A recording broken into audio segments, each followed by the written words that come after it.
This week, it's time for another discussion on a Universal Orlando attraction and the movie that inspired it.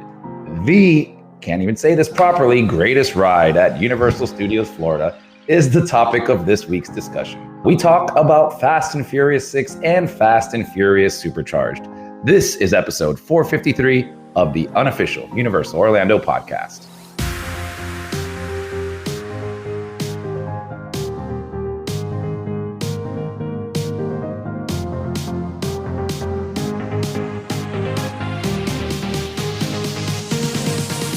Hey everybody, welcome back.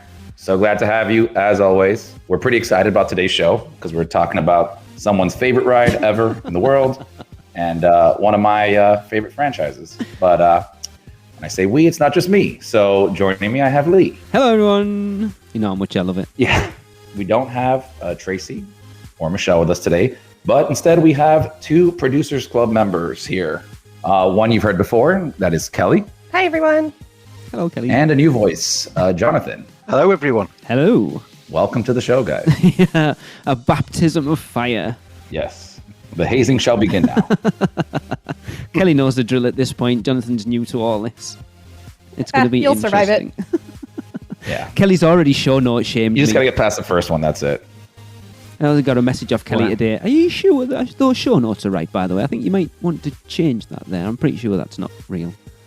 And I was Just like, oh. lucky I had like a 10-minute lunch break today to read through these Yes, ones because beforehand. I did miss it. Well, getting into this, let's discuss the movie the ride is based on, and that is Fast and Furious 6. We've all watched it, so let's quickly go through the plot. Before we get into this, I would like to say that it was an interesting point of view for me because I've only ever seen the first one and the second one, and then to jump to the sixth one was interesting.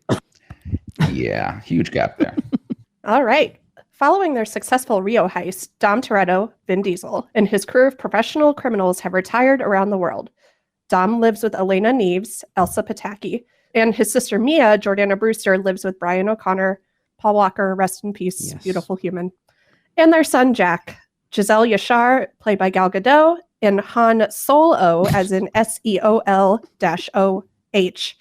Soon Kong, have moved to Hong Kong. And Roman Pierce, played by Tyrese Gibson, and Tej Parker, played by Chris Ludacris Bridges, live in luxury. I have to bring this up. Han Solo, really? I had no idea that was his full name. It just... So, that's fun. I think it's brilliant, but yeah. Yeah. You know, I'm going to admit this now. When I read it, I didn't even spot that. It wasn't until I heard it that I made that connection. Tracy was happy because you know she's got a big thing about Korea at the moment. She's like, oh, a Korean character. I'm quite happy about that. Anyway, so moving on, DSS agent Luke Hobbs, Dwayne The Rock Johnson, and his partner Riley, Gina Carano, I like her by the way, even after everything that happened, investigate the destruction of a Russian military convoy by British Special Forces soldier Owen Shaw, Luke Evans, and his crew. Hobbs tracks down Toretto and persuades him to help take down Shaw after showing him a recent photo of Letty Ortiz, Michelle Rodriguez, Toretto's former girlfriend, whom he thought was dead. Toretto gathers his crew together and they accept the mission in exchange for full amnesty for their past crimes, which will allow them to return home to the United States. Mia and Elena remain with Jack. So Michelle Rodriguez, I'm going to quote Tracy saying, because I said, she's weird looking, Michelle Rodriguez. And she said, yeah, you want to talk about someone with resting face? Yeah. She just has a really heavy brow and she always looks like she's got a really bad headache. I mean, she looks like she's going to kick your ass at all times. That is very true. Yes. I don't think I've ever seen Dom's a perfect smile. partner. Yeah. Yes. In every role that she has ever played. Yeah, in everything. Yeah. Yeah. What was the other one? Avatar, right? She was in there and Yes. she had the same exact look Yeah. where she just wanted to like You're kill right. everybody. Yeah. I think she was in Lost too and had the same role. Kind of. That might not I be did not true. watch that, No, me. but I didn't know that. That's cool. But yeah, I like Gina Carano. Obviously, I haven't watched The Mandalorian, even though she didn't do herself any favors in the last few months, did she? But she looked really young in it, mind, because she's jacked now. She looked really small in this. Yeah. Yeah, I'm a big Mandalorian fan. And the whole time I was watching it, I was like, I know her from somewhere. And it was when I popped this in last night, I was like, that's it! Like, I screamed it. I was like, that's where I knew her from. It was Deadpool. Deadpool's my point of reference with her. Ah. Where was she in Deadpool? She was Angel. She's called Angel.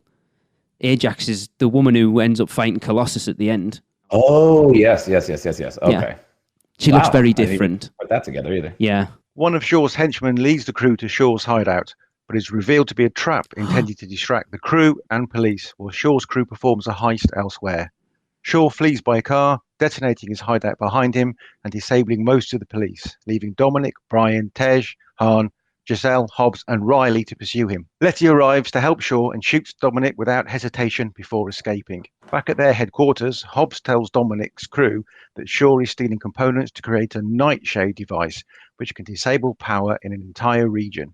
He intends to sell it to the highest bidder. Of course. Meanwhile, Shaw's investigation into the opposing crew reveals Letty's relationship with Dom, but she's revealed to be suffering from amnesia. Because of course, after an explosion. Again, yes, of course.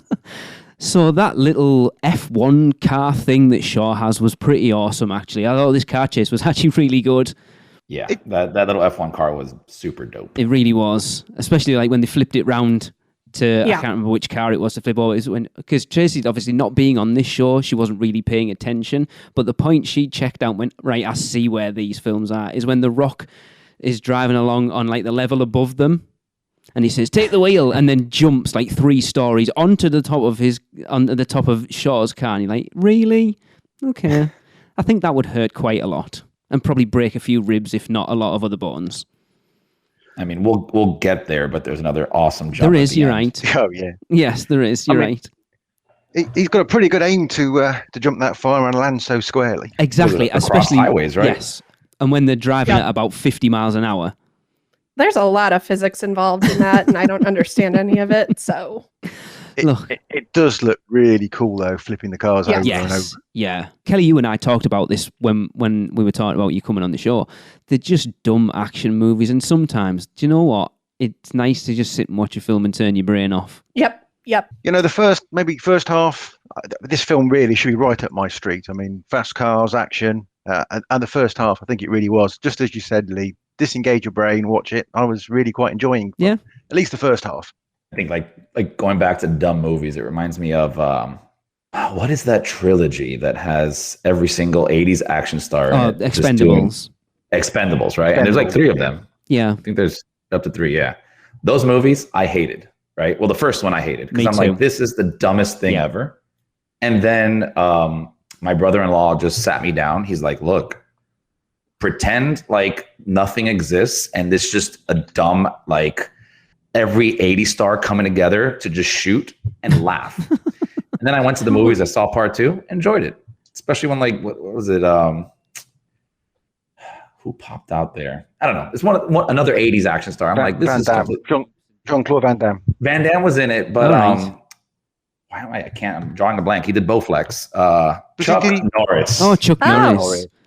I would There we never. go. He was the Bowflex guy, wasn't he? Was he? I know he did a piece of machine, like Yes, workout machine. maybe. Yeah. To bring it back in, yeah, this movie is just it's just a fun action movie. That's dumb. And Yeah, it is, but it's awesome. Who doesn't want to watch cars exploding and flipping and stuff? It's just they don't make films like that anymore. To be fair, like that's what the 80s and the 90s was all about, like Lethal Weapon and Die Hard and all that. They don't make films like that anymore. And these, I think that's why people like them so much. It is that throwback to those classic 80s and 90s action films. yeah, I've never thought about it like that, but yeah, I think that's a perfect analogy for what Yeah. these movies are. Absolutely. I mean, it's just going on what you were just saying there, Chris. I mean, I think what makes Expendables the better film, it's not the film at all. It's the nostalgia when you watch it and seeing the people that you watched in the 80s, you know, back again. That's Yeah. what it's all about for me. Yeah. So Dominic's crew investigates a Shaw subordinate who reveals Shaw's connection to Arturo Braga, a drug lord imprisoned by Brian. Brian returns to the United States as a prisoner to gain access to Braga, who discloses how Letty survived the explosion that was thought to have killed her. Shaw attempted to finish her off, but after learning of her amnesia, he took her in. Of course he did, because he's Aided such a by nice a guy. former ally in the FBI, Brian is released from prison. I mean, considering they're on the run from like the US majorly, it was quite easy for Brian to get back in.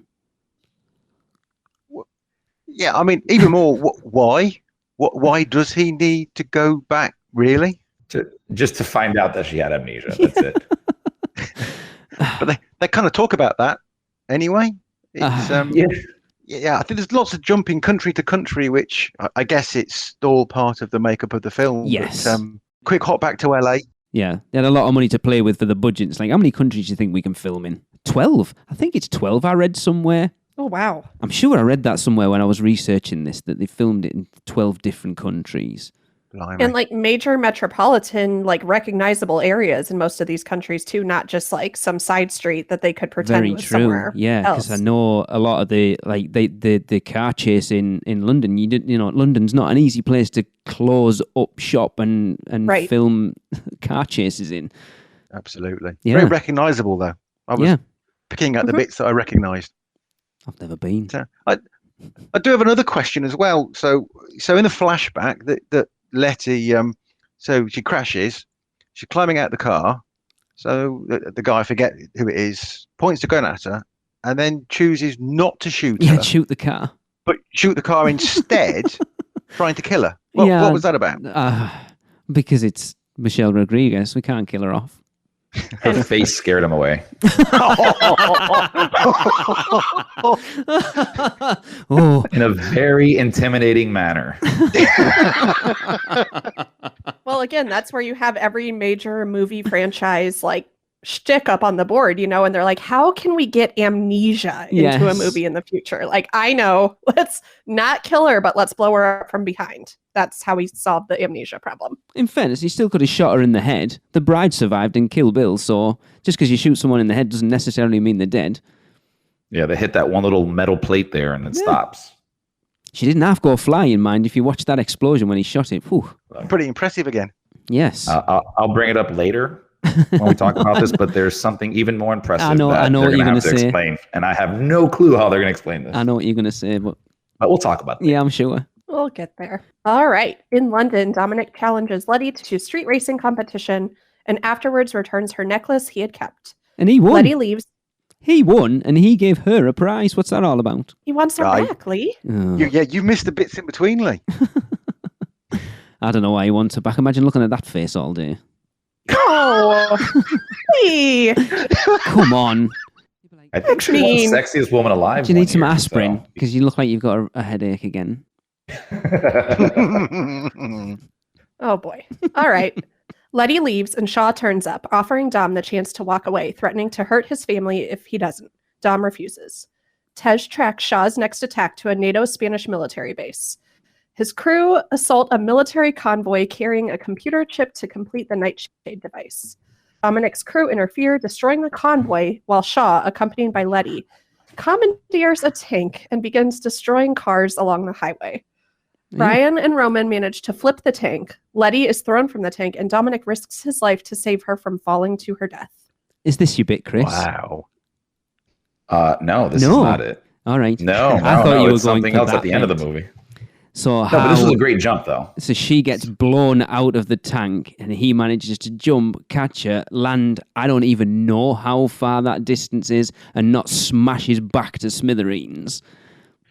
Well, they do explain in Fast and Furious 4 that he was in track and field and very athletic. So, put it together. If you take this section, I mean, I don't want to be overcritical of the film, but this is where it kind of starts.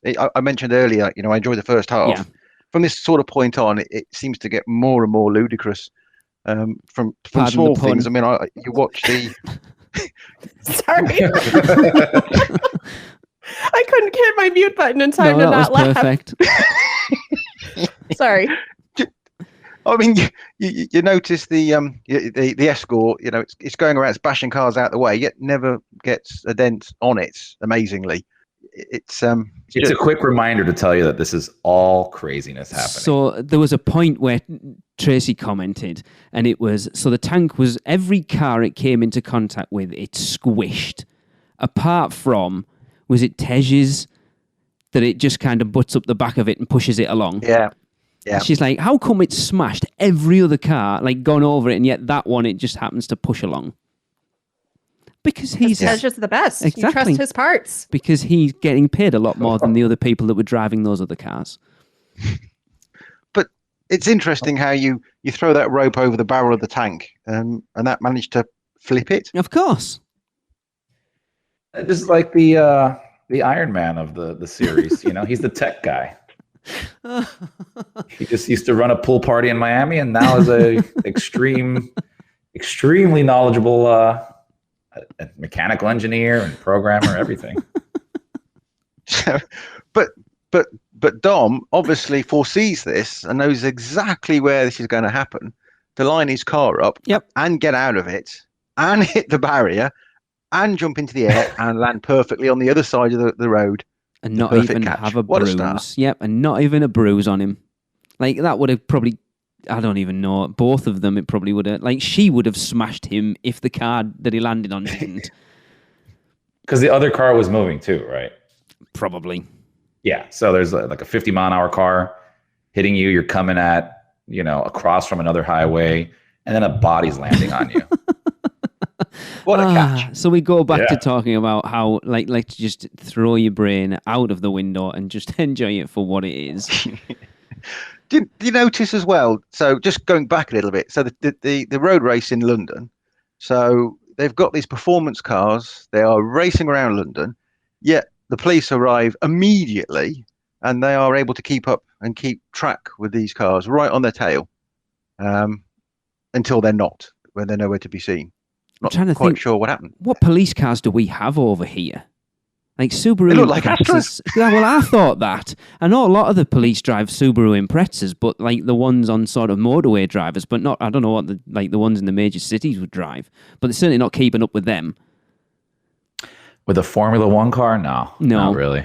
Definitely not. Again, action films. Again, it's very much a throwback to those 80s, 90s thing where it's just like, look, we're gonna play it out how we want to play it out, and we'll just fit everything. We'll fit the science around the story that we want to tell. Yeah, and I have no problem with that. So, continuing on, Shaw and his men are captured, but we see a flashback of Elena and Mia being attacked by Shaw's henchmen. While Elena jumps over the wall and handles Jack, Mia sacrifices herself to leave herself behind and ultimately chooses to stay. Shaw reveals that he has kidnapped Mia. The crew are forced to release Shaw, and Riley, who was revealed to be working for Shaw, leaves with him, but Letty chooses to remain with Dom. Aww. Now, I'll be fair, I did not see that double cross coming. When he's like, "Are you coming then?" And you think he's talking to Letty, and she walks over. I was like, "Holy crap! Did not see that coming." Me neither. And I kind of like little things like that. Having watched thousands of movies at this point, to sort of something take like that to go, "I didn't see that coming," is pretty cool. Absolutely. Yeah, I think at this point, like, the series is now, and even more so as we get into further movies, like, famous for someone you thought was dead coming back to life, but not necessarily the whole like double crossing or not knowing whose side everyone was on. That's I think this is the first time that I remember that happening. Yeah, it was good because because I haven't got any sort of history with any of them other than like the first two, and I haven't seen them probably since they came out, to be fair. I'm not aware of a lot of the characters. It wasn't like I wasn't looking at any of them at even like remotely being part of something else. So when it happened, it was a big shock because she's played out all the time to be Hobbs's like right-hand woman. And I never questioned it. Yeah. Deception. Especially like with the fight in the subway with, is it Veer? The other like Brazilian woman or whatever she is that's with Shaw. She gets her ass kicked by her. Yeah. Yeah, I didn't see it coming at all. So it was pretty cool. I was like, she's like, what are you on about? Like, she wasn't really watching it. I was totally invested in it at that point. It's like, I can't believe it. She's working for him. And she's like, whatever, shut up. You were still with it after the tank flip? Oh, look. I grew up on this type of action film. Like, when sort of from being sort of 14 to 25, Van Damme, Arnie, Stallone, Steven Seagal, that's Wesley Snipes. That's the stuff I grew up on. So I love this stuff. Excellent. Right. Shaw and his crew board a large aircraft while it's in motion on a runway as Dominic's crew gives chase. Dominic, Letty, Brian and Hobbs board the craft. Brian rescues Mia and they escape using a car on board. Of course. The plane attempts to take off, but is held down by excess weight as Han, Giselle, Roman, Tej, Brian, and Mia tether the plane to their vehicles. Giselle sacrifices herself to save Han from one of Shaw's henchmen. Letty kills Riley, and both she and Hobbs leap to safety. But Dominic pursues Shaw and the computer chip. Shaw is thrown from the plane as it crashes into the ground. Dom drives one of the remaining cars through the nose of the exploding plane and reunites with his crew, giving the chip to Hobbs to secure their amnesty. In the aftermath, Dominic and his team return to the United States. Hobbs and Elena, now working with Hobbs, arrive to confirm the crew are free. Elena accepts Dominic has chosen Letty over her. Oh, well, that was nice of her, wasn't it? She seemed to accept that really well. It's like when he showed her the picture of Letty and she's like, if that was my husband, I'd go, so crack on, mate. And you're like... Yeah, off you pop. Yeah. No, like, so I meant nothing to you. It's just like, go on then. Go on then. You're right, it's fine. I'll give you the pass.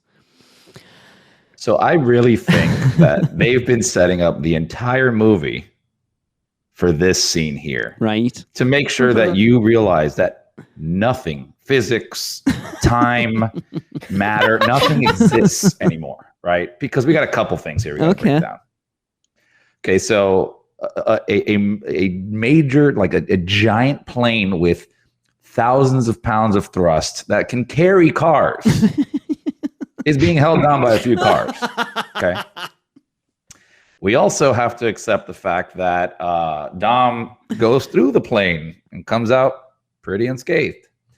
The other, and my favorite thing ever, because they were the best memes going around when this movie came out, is how long that runway is. Yes. Oh, yeah. So there's the math they did on it was the runway was equal to 18.37 miles. Wow. Compared to the longest paved runway in the world, which is in China at 3.5 miles. So, I mean, the runway alone, it was just great. It's like, oh, it's a self-building runway because we all know we need this long of a runway. The treadmill. It's one giant treadmill they're on. It's just a beautiful scene. I just love this entire scene. It's. I was actually wondering as it was going along, how much further can they keep going on this runway? Yeah. To show you how invested I was, none of that even occurred to me at all. Really? I was in for the ride at that point. And there you have it, ladies and gentlemen. This is why he loves the ride. You know, Chris, I made a list of all those bits, and you got all of them, but I've got one on my list that you didn't mention. Please do tell. What about all the fuel in the plane? Yes. It kind of nicely catches fire and burns nicely in the background, but isn't plane fuel pretty combustive? I would have thought so. It's self-sustaining fuel, so it stays within a realm, a boundary. No, that's a great point as well. I have no clue. I don't think they do. I've told you. They decided that physics and science doesn't matter. We're just going to use it to tell the story we want to tell. And if it doesn't fit, then tough. Yeah. Sounds about right. Yeah, I mean, I think I bought into the suspension of disbelief right in the beginning. As soon as Ludacris makes the money fly out of the ATM, I was like, that's it. I'm done for the rest of the movie. Anything goes from here. It all makes sense. That's why each movie gets a little bit more crazy, because they're using a single movie to wear you down slowly over the years. By the time Fast and Furious 20 comes out, it can just be aliens, right? Driving cars down here, and we would accept that. Like, yeah, E.T. is driving a Ferrari. It's okay. Oh, I love these movies so much. All right. So as Dominic's crew gather to share a meal, Dominic asks Letty if the gathering feels familiar. She answers no. Brilliant. And it feels like home. Aww. And he tells her that it is good enough for him. Family. Yeah. So the crew sit down for lunch together, with Roman saying grace, paying respect to the lost crew members like Giselle and Vince, the return of Letty, and, of course, fast cars. So I was genuinely quite shocked when Gal Gadot got killed. I was like, oh, she must have been off to film Wonder Woman. Yeah. Yeah. I think she had a pretty lengthy contract at that point. I was quite surprised, though. You never know. She might come back in the 9th one. They might find her. That's when they go to space. They're going to find her up there. That's what it is. That's where it all comes together. The spaceship lands in Amazonia and just finds her. Like, what? I might have zoned out. Do you actually see her die? Yes. She disappears. No, she kind of jumps off and falls backwards out of sight, so she could have survived. Okay. Maybe. Look, she dies less than some other people in this movie, and we still haven't gotten to the one that I want to talk about. Okay. But she dies less I know what than you're gonna say. Letty did, I think. Yeah. Yeah. The interesting point that Tracy was like watching this, so it's like, does this feel familiar to you? No, but you're still going to sit on his knee with your arm round him, like, and yet you have no idea who these people really are. You're just going to take it on everyone's word that you were part of that crew and you were his girlfriend. She's a little trusting, I think. Her headache must have been getting to her at that point. Yeah. Imagine you just lost your memory and you're like, I'm part of a crime syndicate. I feel okay. Yeah, I'm going to sit on your knee and put your arm around, even though I don't really know who you are. Yeah. All right. A mid-credit scene shows a variant of a scene from the Fast and Furious Tokyo Drift. Deckard Shaw's, played by Jason Statham's, Mercedes-Benz intentionally collides with Han's car and presumably kills him. Deckard walks away after leaving Letty's cross necklace by the crash and calls Dom, saying, "Dominic Toretto, you don't know me, but you're about to." I sat watching this whole film confused because all I'm thinking all the way through is Hobbs and Shaw. But Shaw's a bad guy. How did they end up? And I thought Hobbs and Shaw was The Rock and Jason Statham. I'm thinking, how is it? I'm confused. Hobbs and Shaw, but Shaw is Luke. And then I got to this bit and went, oh, okay, I get it now. Yeah. This point made me, like, we finished and I'm like, I want to watch the other ones now. It really got, like, I'm actually kind of hooked on them. This movie was like a huge turning point because it's when it started the whole heist thing, right? I think we were talking about that before. So they changed kind of the movies. It's not about cars as much. It's about heists now. And then the director did an amazing job to bring the, ugly stepchild of the family into the family of movies, right? Bringing in Fast and Furious Part 3, which was just a spin-off kind of movie that was part of the world, but not really. Only thing it had was Vin Diesel in it at some point. So now we're getting to the part where I'm very curious how they're going to do something, right? Hans basically dies right there, right? So this movie happens a few years after Fast and Furious 3, which is nice because in Fast and Furious 3, like, Hans knows of Dom, and this explains it all. He used to work and do stuff with him. He got his money and he escaped to another country. And then he dies in that movie. Like, he dies. He's not in that movie after that scene. Just disappears. And lo and behold, he's in the new Fast and Furious 9. Oh, okay. That's what I mean. He's like the surprise guy that shows up at the end. You're like, what? And he's died the hardest out of any of them. So can Gal Gadot come back? Absolutely. Absolutely. Yep. But yeah, I'm dying to find out how they explain this one. And then bringing in Fast and Furious 3, it also brings in, and I can't remember the guy's name, who was the main actor of that movie. He's also in Fast and Furious 9. Brian Spillner is Paul Walker. Yeah, that's his alias. His cop name, yeah. Yeah. Lucas Black. So they bring him back into this movie, which, I mean, I think they're just kind of pulling pretty far now, but hey, it's going to be interesting to see how they do that. So anybody that dies in this movie can definitely come back. By the sounds of it, most definitely. I wonder if they jump around a bit with the timeline as well, just to aid that a little bit. Just exactly as you just said, Chris. Yeah, it very well could be. I mean, the stuff that they show inside of the trailer, based off of the cast that you see in there, you have to assume it's the future, because Hans is also older, and so is Lucas Black. Like, his character, he looks pretty aged. And everybody looks really surprised to see Han. Yeah, like, it looks like a big yeah. deal. And didn't he say something like, looks like you guys seen a ghost or something? Yeah, like, yeah. Something like that. Like, so I don't know. Maybe he's a robot clone. Who knows? It could be. They're going to space to get the rest of his body. Oh, they're throwing it in with DC. It's the multiverse. He's like the Earth. He's the from one Earth from 42 Earth, or something like that. Yeah.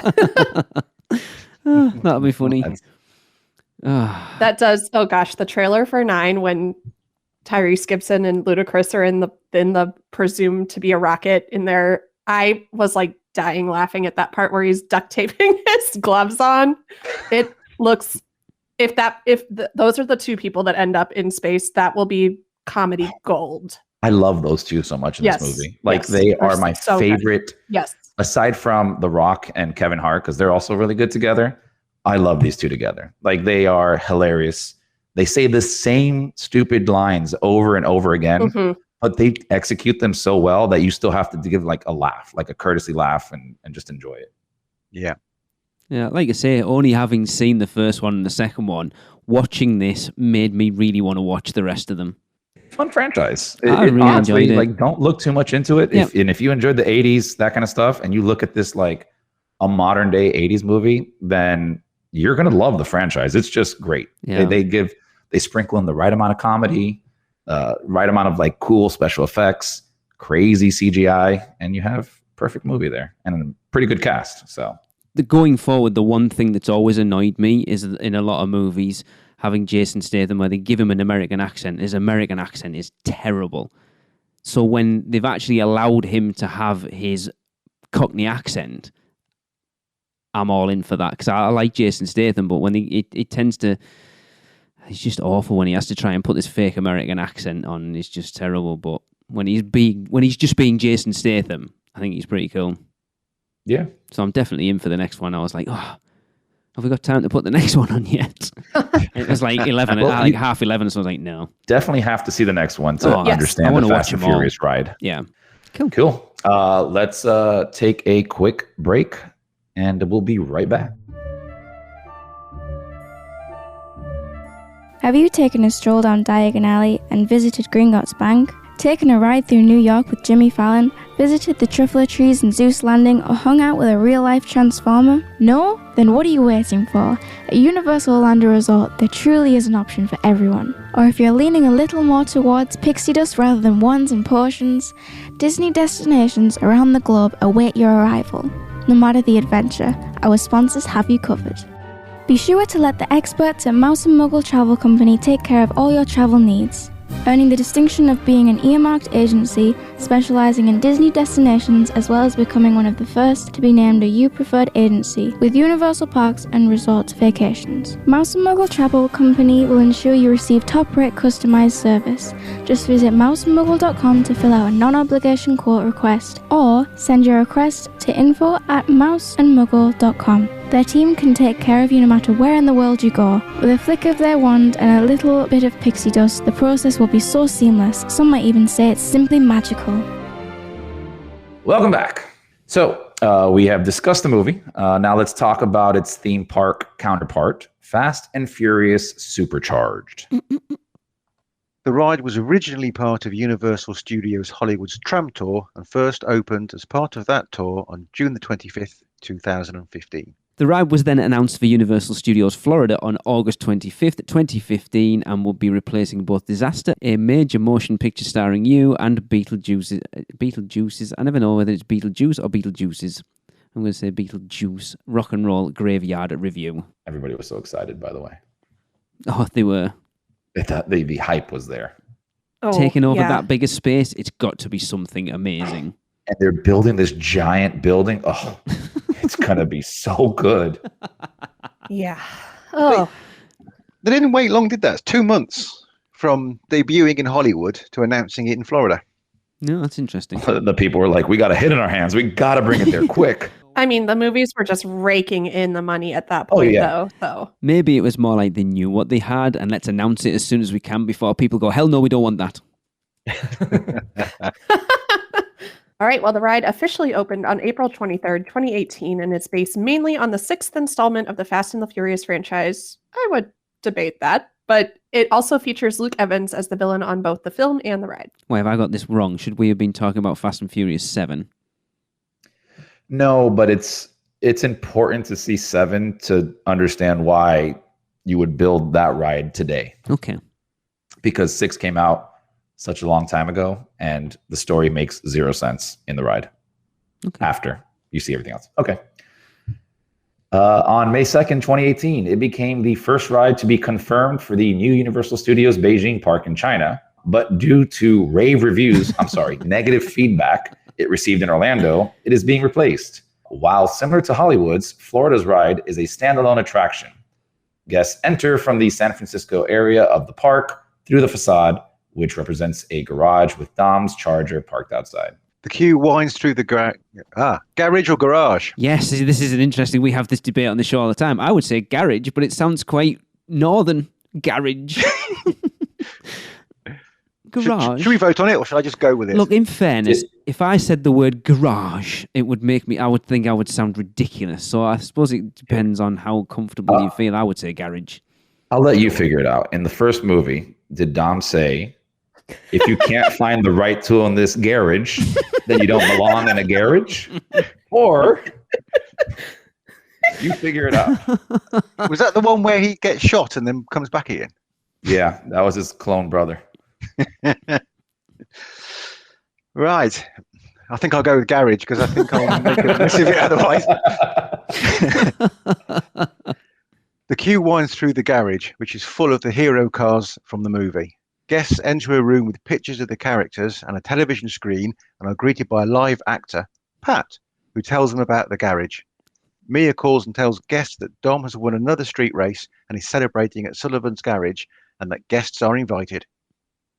Interesting. So I love that they kept the pre-shows in, pretty much the same thing from Disaster. Everyone knows who listens to the show how much I love live actors in attractions, and in this day and age, Universal and Disney have removed a lot of them from their attractions. There's very few around now that have that. Like Jaws was a perfect example, and there's not many attractions like that in any theme park nowadays. And the fact that they kept that element in here made me very happy. Yeah. I think Jaws is a perfect example of that, because when you have the right Jaws tour guide who's been working there for a long time and then kind of goes off scripty a little bit, yeah, it's the same feeling you get on this ride when you have somebody that knows everything and then just starts ad-libbing in there. And it's awesome. Because again, that pre-show can be different every time you do it, depending on the actor that you get, because they obviously have a specific script they have to go to, but they do give them a little wiggle room with it just to have a bit of fun and feed off the people in the crowd at that point. And the twice we've ridden it, we've had some really good pre-shows, to be fair. I mean, I have too, and I think it's one of those rides where the team members kind of know that it's a little bit ridiculous and play into it that much more. Yeah. And it gives it, like, when you get someone who is adding just that little bit of cheese on top of a mildly cheesy script already, then it can be really, really funny. I'll be honest, I don't remember when we did the one for the Weekender where we took over the entire bus, because I was just too busy talking with everybody. Yeah. But do you remember that, Lee? Or Vaguely, because I know the first room we went into, we got the team member to take a group photo of us all. Yes. And then we had one other person with us that was not part of our group, right? 3. There was a mom and 2 kids that must have been sat at the back of that bus going, "What is going on?" Yeah. This looks like a cult. It's very strange. Keep it in the family. It was odd, but yeah, I love the pre-shows. Like I say, there's not enough of it in the parks now, and I don't know what it is, but I love that a live person interacting with a pre-recorded video, because it feels real, but it's not. And I kind of like that. I don't know what it is about it. I think it's that throwback to old school Universal, I think, as well. That sort of nostalgia from what the parks used to be, that it's still there. And I like the fact that they've still embraced that a little bit. A lot. I like it. The interesting thing as well, Lee, is the ad-libbing, it actually changes quite a lot. I mean, obviously the video is exactly the same, but it makes such a difference to how it's ad-libbed. Yeah. Mm-hmm. Yeah. And like I said, the actors that they get in there, the team members they get in there, are really good at improv, because obviously, like I say, they will. It's like the horror makeup show a little bit. It's like a little mini horror makeup show, because they'll interact with people in the crowd, and depending on who's there and little interactions they have will change up some of the things they say during that. We've had that when we've done it before, and I love that. It doesn't happen enough anymore. Yeah. Cool. We can agree the pre-show's pretty awesome. So if you don't like the ride, do the queue and then leave. Is there a chicken exit? It's the bus tour. You just go through the pre-show and then you leave. So Tej appears and tells everyone that he has party buses set up to take the guests to Sullivan's for the party. The next room guests enter is Tej's war room, where they are greeted by another cast member, Jamie, who explains everything in the room. Same thing again. I love the way they give them gender ambiguous names as well, so it doesn't matter whether it's a male or a female playing the team member, it still fits in. Yeah, I thought that was a nice little... It's cool because it's dead simple, but you don't think about it. Although I will say for the first room, and this is probably just me, I don't know if you've ever seen the movie, but every time I see Pat, it just reminds me of the movie It's Pat.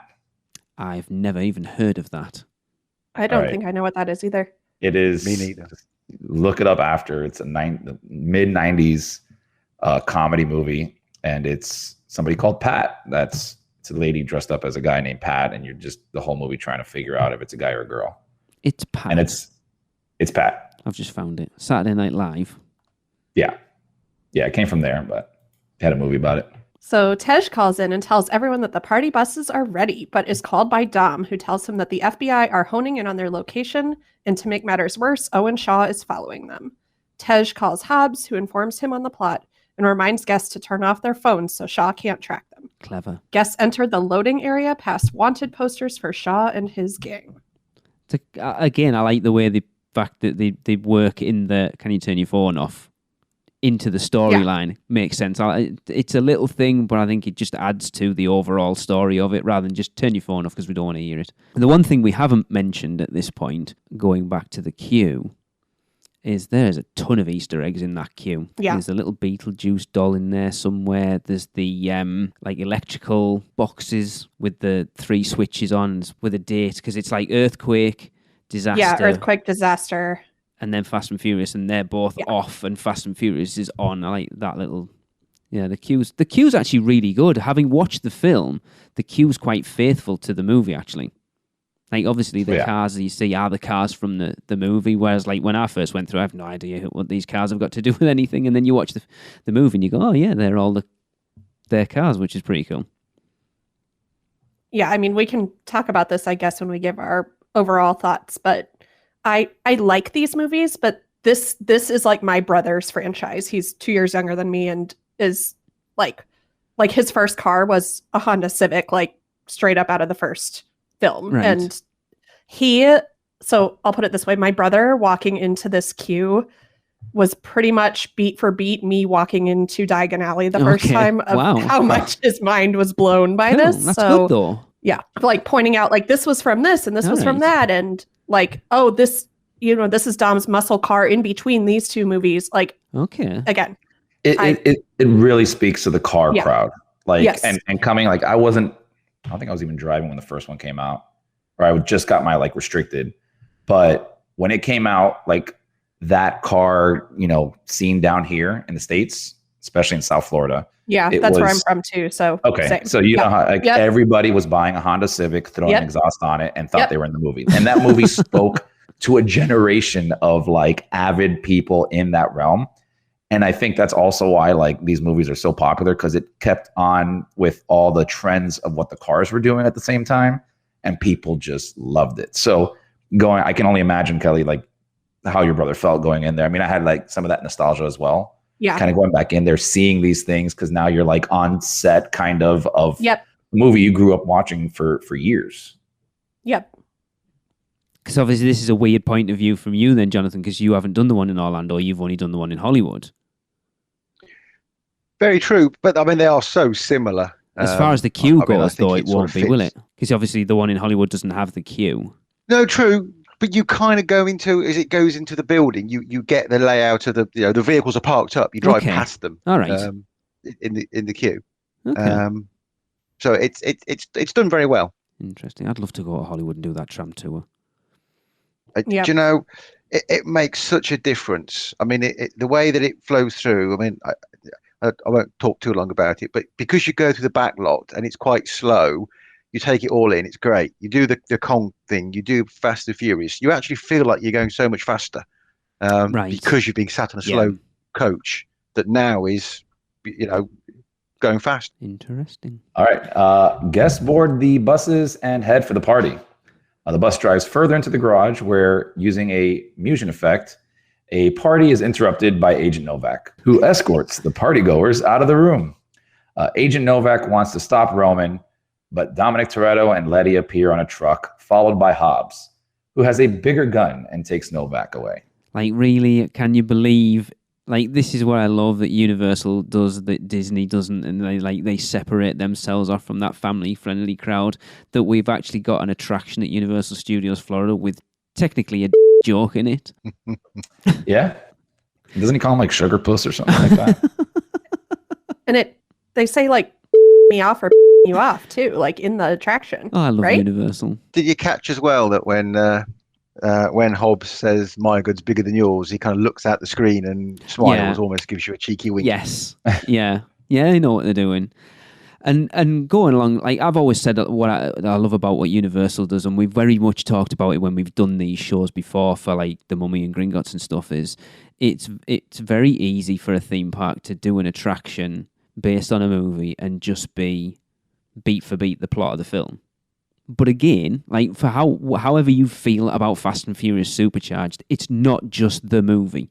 They have done something different with it, an extension of the story. You know, they could have quite, like I've always said it about Disney. You go on a Disney attraction, so whatever we mentioned them last week. So is it whatever the Little Mermaid attraction's called, and it literally is just a Cliff Notes ride through the movie, and pretty much all Finding of them Nemo, are. like there's so many of them. Peter Pan, anything that you do. Everything in Fantasyland, pretty much everything in there. They've only started to branch out a little bit later, and I think that's because Universal, they've kind of seen what Universal have done with theirs, that they realise that we need to tell extensions of these stories, not just a retelling of that story. And Universal do that with every single attraction. There is not an attraction I can think of that they have put in their Orlando park that has been a bog standard, this is the franchise you know, and we're just going to put you in the middle of the story that you've already seen. And I love that they do that. However much you feel about this attraction, at least it's a standalone. Yeah. Yep. I'll give him that. That's about all you're going to give it as well, isn't it? That's about it. Okay. Screeching cars in the background alert the team that trouble is ahead. The team makes way for their vehicles and begin the chase in a parking lot underground, where Owen Shaw appears to seek revenge on Dominic, leading a chase outside on the freeway. Are we just jumping into this then? Is there much to talk about at that point, really? I mean, there's a lot of mist, a lot of wind. No one really knows what the hell's going on. Yeah, and what's this parking lot, Lee? I don't know. The drones. Don't forget the drones. Yes, we need to talk about the drones. Yeah. There's just so much that happens in the next like 37 seconds, and the paragraph that you've given me is so short. Look, I didn't write this. This was off Wikipedia, in fairness. Like, we go from pulling out onto the freeway to once Shaw is defeated. Yeah. Like, that's it. No mention of the crane picking up a car on the highway while everybody's moving, 70 miles an hour.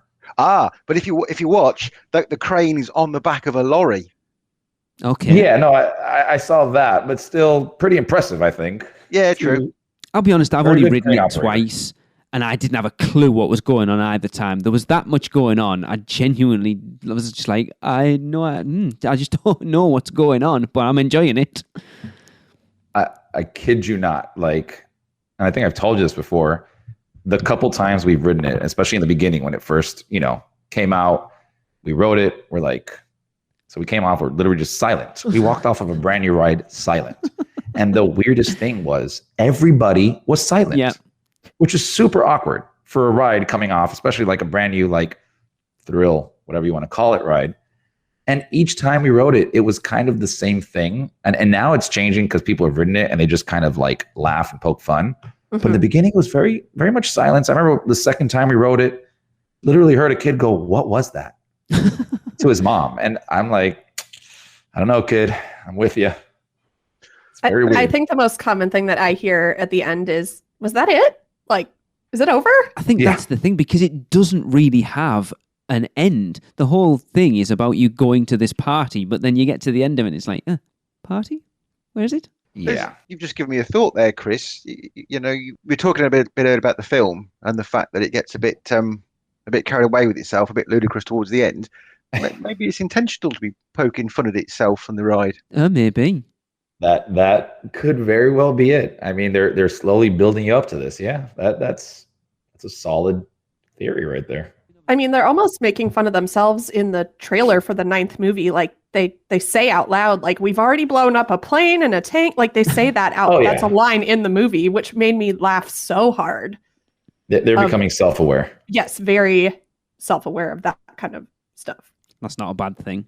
I mean, Jonathan, you were telling us before we started recording because obviously one of the biggest criticisms was like, how is Vin Diesel hanging off a helicopter yet he's about the same size as it? Yeah, I think the sound quality in Hollywood is so much better. Actually, it makes a big difference. So just going back to where the car is picked up, you absolutely hear Letty say, "How about eating asphalt?" And as the car is sort of rammed into the wall, Shaw shouts back, "Don't think you're getting away. Call in the drones." At which point the drone comes over the top and Dom Vin Diesel grabs it. Which and makes a huge actually difference. Makes a lot more sense. Yeah. I think... Yeah, you can't hear anything in the... No, it's so echoey in that tunnel though, isn't it? I don't think even the sound echoes around, so you can't really hear a lot of what... It sounds like you're in a tunnel, even though you're not supposed to be. Yeah. And I think it also really gives... I don't know, it just makes it difficult for you to understand the last part of the scene and where you're at and how you got into a warehouse, a little bit of everything. And even I wondered the first few times it's like, did we just get to the party or was that the party earlier or when's the party going to happen? Exactly. Yeah. You're really left wondering because I didn't have not a single drink or any food. Didn't the party get broken up by the FBI as you arrive? But you're supposed to be... No, that's before you're going to... I don't know. That was the end of the race, I think, that Dom just won. Right? See, I took it that Kelly, was the party that you were going to join, but as you get there to join said party, the FBI break it up. I have no idea. Can we relocate the party maybe after? I mean, I'd like to hang out with everybody again. It's so bad. Need a Corona. That exactly. We're sat here trying to figure out the story of an attraction, and I can't think of another attraction where you would not have a clue what the storyline actually is. I mean, the other thing, I guess, I mean, we were talking about, kids saying, "Is it over?" The main bit, which I think to a lot of people, the main bit of the ride, which is the action element, or everything before is the build-up, is really, really short. It's a few minutes. Yeah. And then it's done. Yeah. All right. So once Shaw is defeated, guests are congratulated by Toretto, Letty, Tej, and Hobbs on screens on the bus before they reach the unloading platform, having never gotten to visit the mythical party at Sullivan's Garage, and make their way out of the building through the ever-present gift shop custom gear. Oh, right. After jumping over a bridge. So I alluded to something earlier that I said, having watched the 6th film, it changed my opinion of this ride. Having watched Fast and Furious 6, I actually like this ride even more. Jesus. Oh my goodness. Hey. Because Excellent. I get the references and stuff more now to it, and it's like, I don't mind it. Is it the best attraction in the world? No. Is it the worst? In my opinion, no. I would ride Fast and Furious every time we come to Orlando. There are rides literally in that park that I have not ridden in 10 years. I can't even remember the last time we went on Shrek. Or Despicable Me for that matter. And that's not just because the kids ride, it's because they're terrible. I don't mind it.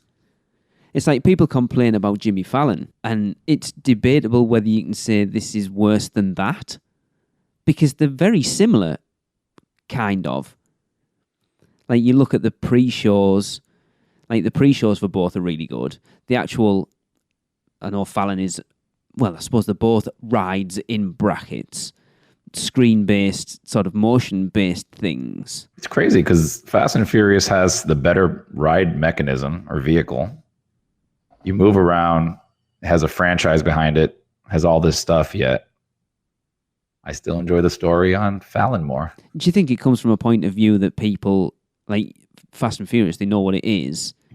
And when they were getting ready to announce a ride, everyone went off on this. Oh my God, they're going to do, like, I think we kind of mentioned it last week. If they'd done it, I think everyone expected some sort of Radiator Springs races or a test track type attraction. Mm-hmm. And then we got a 3D tunnel. But then it's weird because you look at Skull Island Reign of Kong, which is pretty much the same thing. And yet that is so much better. Storyline-wise. That's what I was going to bring up, is the comparison between those two. Because they are virtually the same thing. But Kong tells a 360-degree coherent story. It has a beginning, it has a middle, and it has an end. Fast and Furious has kind of a beginning, a middle, and then that's it. I think that's the bigger problem with it. So here's one of my biggest problems with it, and it's such a little thing that can just ruin the ride for you. When you ride Kong and you're going through the tunnels and doing all that stuff, it feels very smooth, right? Like it feels like you're actually doing most, if not all, those motions that you're seeing there. Yeah. For some reason in Fast and Furious, the one little part of the ride that just ticks me off every time is when you're leaving the party, you're going into the tunnel, and you're in the tunnel. You're obviously stationary, and it's just kind of, knocking you left and right, giving you the illusion that you're moving fast. And then when you get to the end of the tunnel, into like where I think the garage, if I'm even saying the story right now, the bus like starts again, but it's such a jolt of like, it stops shaking and then jolts like it takes you out of the illusion that you were moving so quickly, and you're like, oh, we were just stopped and then we just started moving. There's something weird about that. And I never feel that in Kong. I only feel it in Fast and Furious.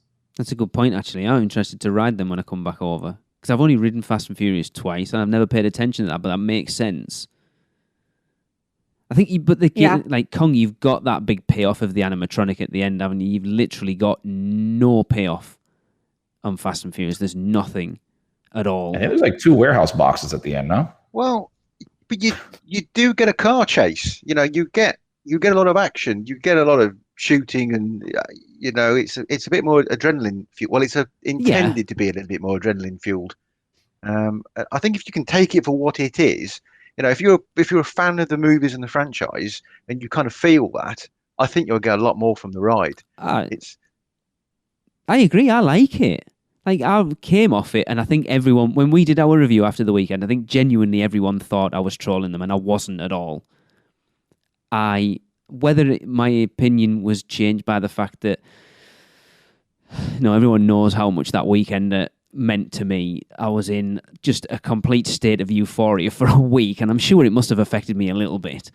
But I kind of ran over it in my head, and I'm just like you said there, Jonathan, it's, the actual tunnel 3D, it's not 3D, but like the 360 tunnel thing, it's pretty good. Like, there's tons of action, there's tons going on. It's not like it's boring. You certainly can't say it's boring, that nothing happens. So I don't get what people's big issue with it was, other than, the CG's not great, like the rendering's not amazing.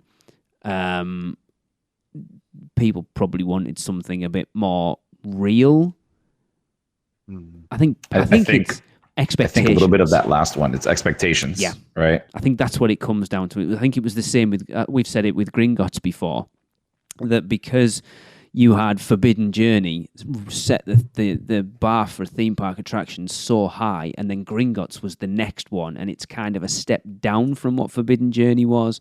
People looked at it as being far worse than it is. Even we did.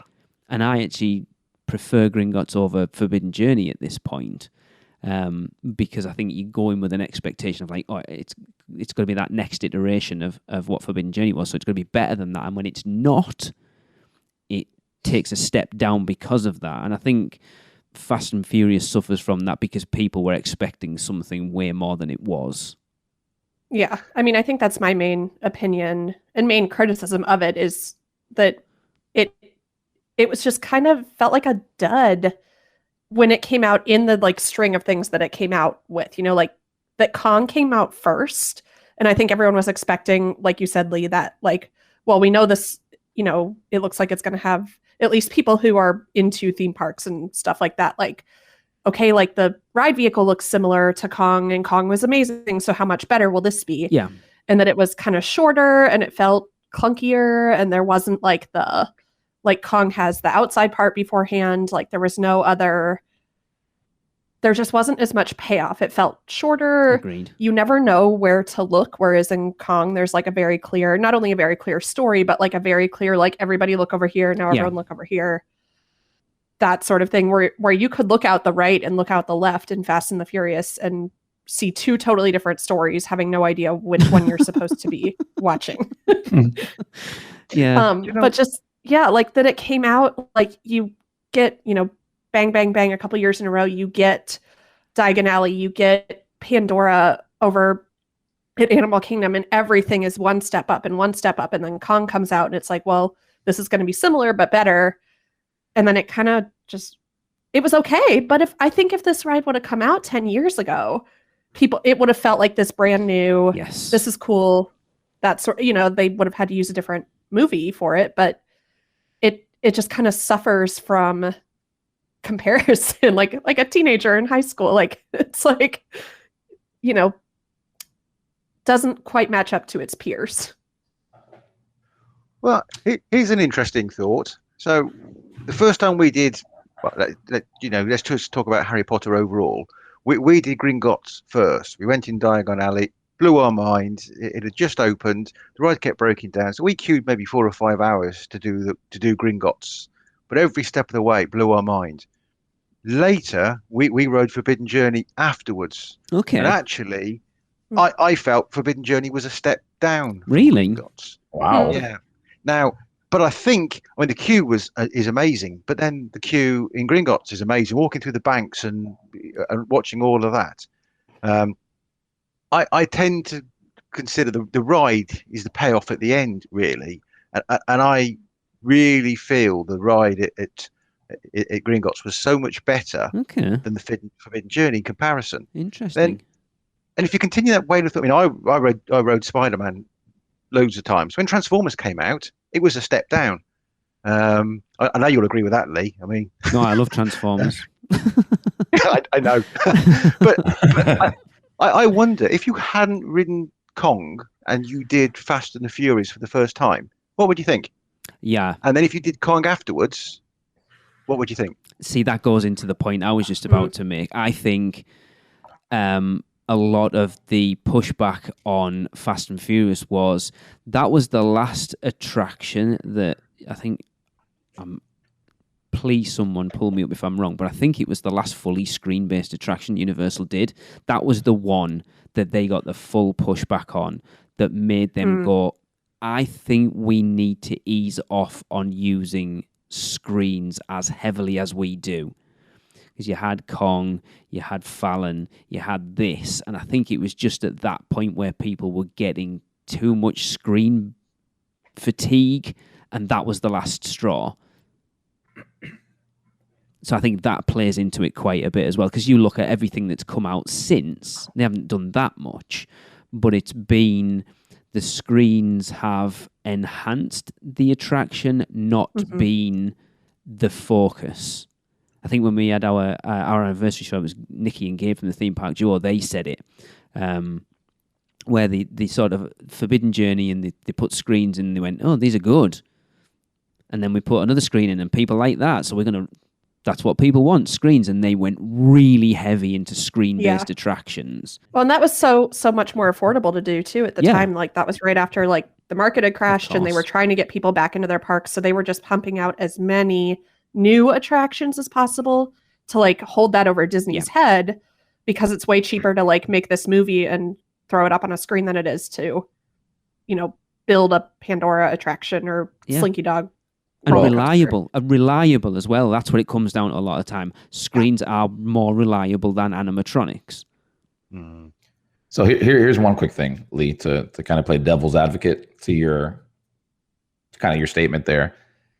That being said, you still really enjoy Kong, right? Oh, I love Kong. It was the ride we rode the most. in February last year. So yeah, I love Kong.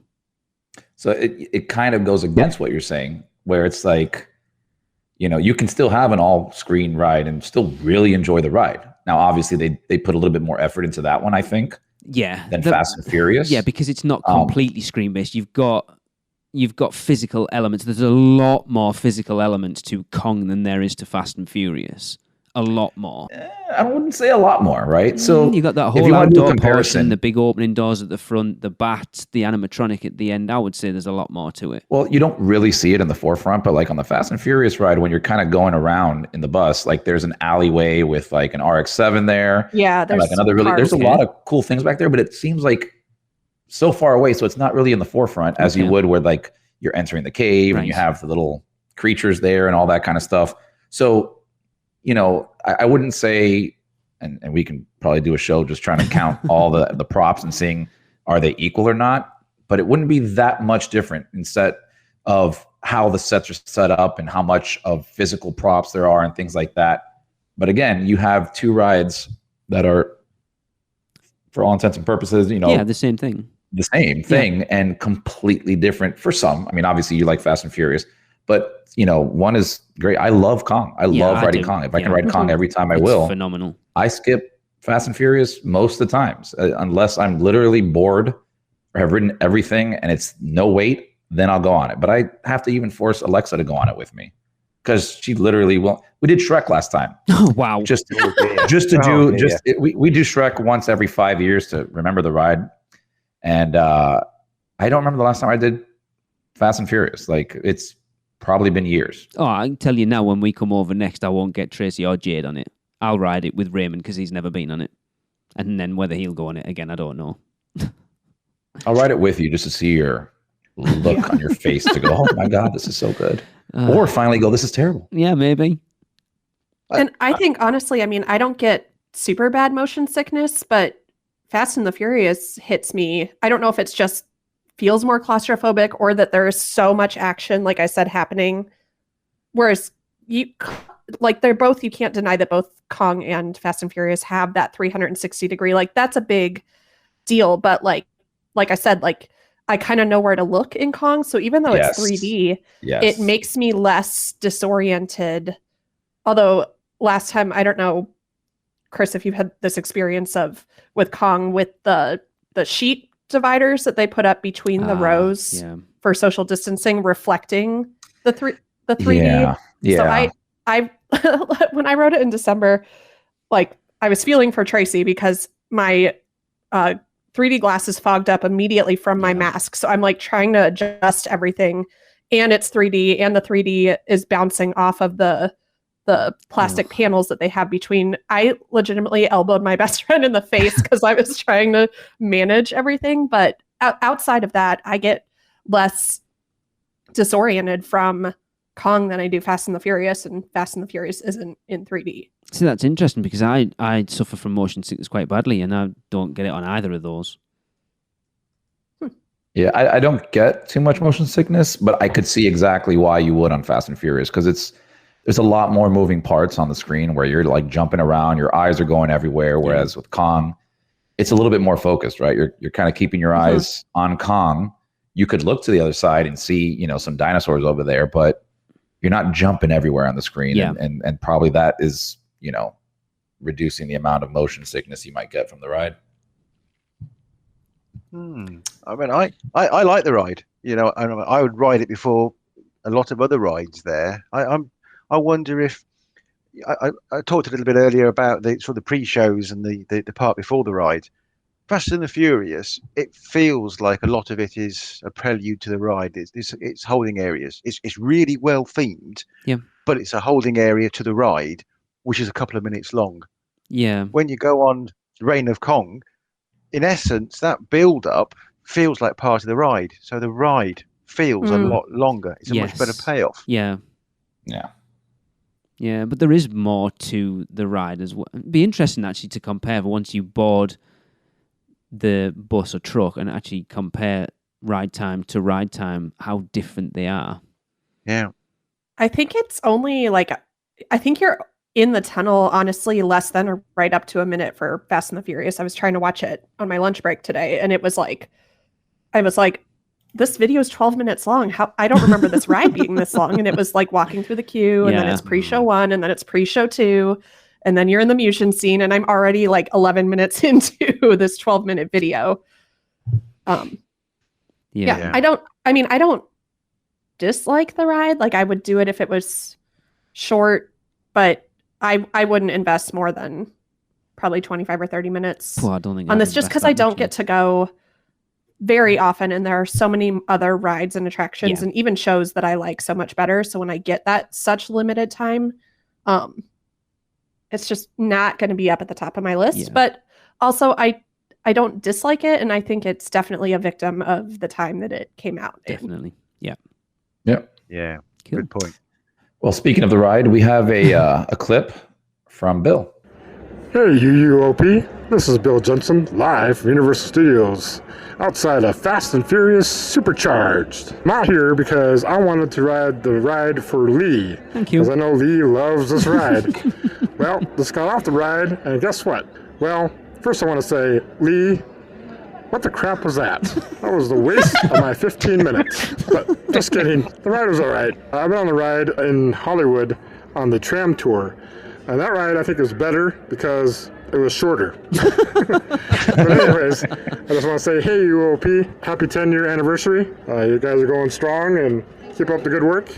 And Lee, I will never ride Fast and Furious Supercharged ever again. Thanks, guys. Bye. See, that's somebody that can trust their reviews. Oh.